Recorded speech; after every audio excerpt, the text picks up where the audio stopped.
Assalamualaikum, kita ketemu lagi. Sebelum baca ceritanya, jangan lupa subscribe dulu ya. Kamu nggak usah ikut, ya. Aku malu bawa kamu, karena nantinya kamu akan menjadi bahan perbandingan sama yang lain. Setiap ada acara di luar, suamiku tidak pernah mengajakku. Terlebih jika ada acara kantor, suamiku lebih memilih membawa wanita lain. Hingga akhirnya, suamiku tahu kalau ternyata istri yang diremehkan ternyata pewaris tahta. Episode 1. Kejutan tak terduga. Kamu nggak usah ikut, ya. Aku malu bawa kamu, karena nantinya kamu akan menjadi bahan perbandingan sama yang lain. Nair menghentikan gerakan tangannya yang sedang menyetrika kemeja putih milik suaminya. Suara itu begitu dingin, datar, namun sukses membuat detak jantungnya kacau. Ia menoleh perlahan. Damar berdiri di ambang pintu kamar, mengenakan jas hitam, dan menyisir rambutnya ke belakang dengan minyak rambut favoritnya. Wangi parfumnya memenuhi ruangan,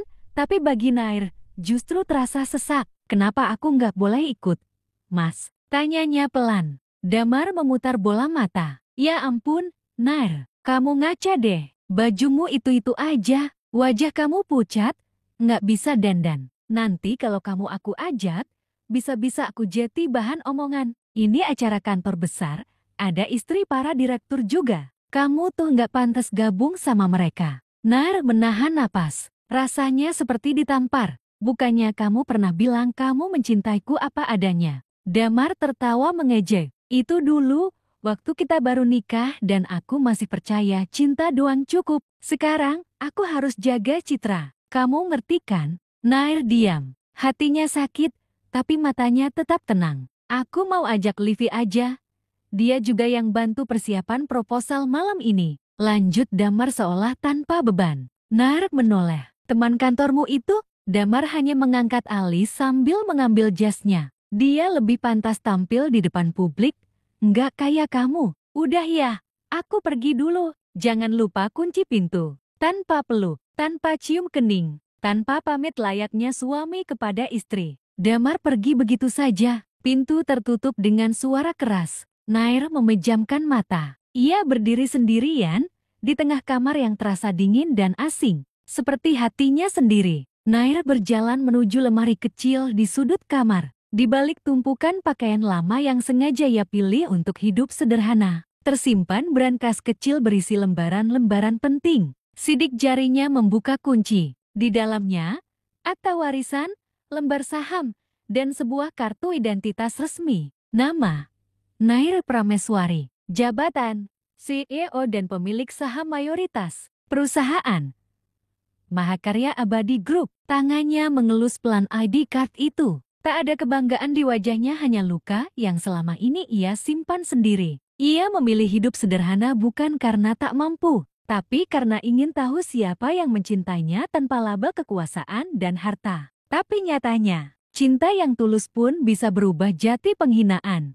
Dan malam ini, segalanya akan berubah. Grand Area Ballroom, pukul 19,3 WIB. Lampu kristal bergemerlap, alunan musik klasik mengalun lembut. Para tamu undangan dari berbagai divisi anak perusahaan Mahakarya Abadi berkumpul di ruangan mewah itu. Para pria dalam setelan formal, wanita dengan gaun memukau, semua mata tertuju ke panggung utama. Malam ini adalah malam pengumuman penting dari pihak pusat. Damar berdiri di sisi ruangan bersama Livi yang menempel manja di lengannya. Untung kamu nggak bawa istrimu yang udik itu, bisik Livi, tertawa kecil. Serius deh, kamu jauh lebih pantas tampil sama aku. Damar hanya tersenyum. Ia merasa percaya diri, karirnya melesat, bahkan gosipnya akan segera naik jabatan. Tak ada yang bisa menghentikannya. Damar bahkan lupa dengan istrinya sendiri, yang dengan setia mengabdi. Tiba-tiba suara pembawa acara terdengar dari panggung.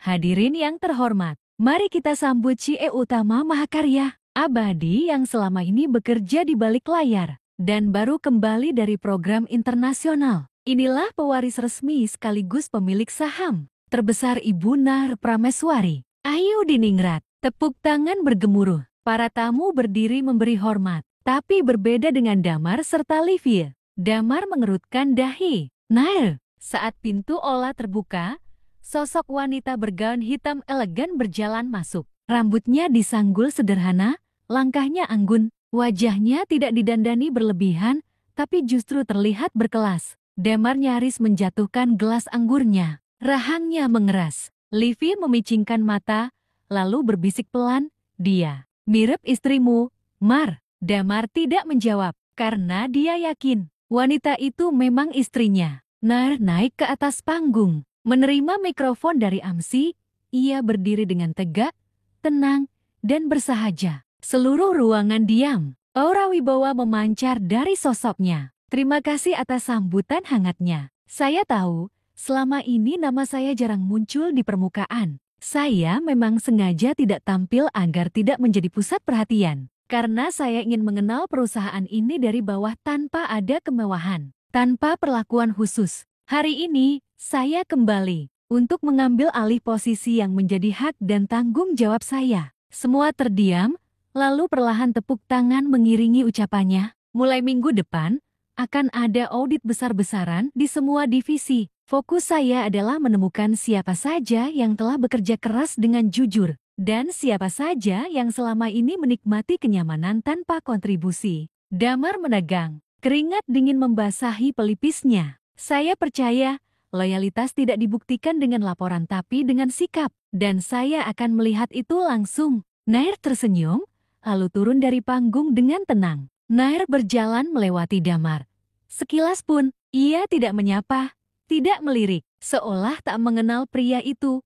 Seolah Damar hanyalah salah satu dari ratusan pegawai biasa. Dan itu jauh lebih menyakitkan. Baca selengkapnya kisah ini hanya di KBM APP. Judul, Istri yang Diremehkan Ternyata Anak Tahta. Penulis, Pemilik Hati 90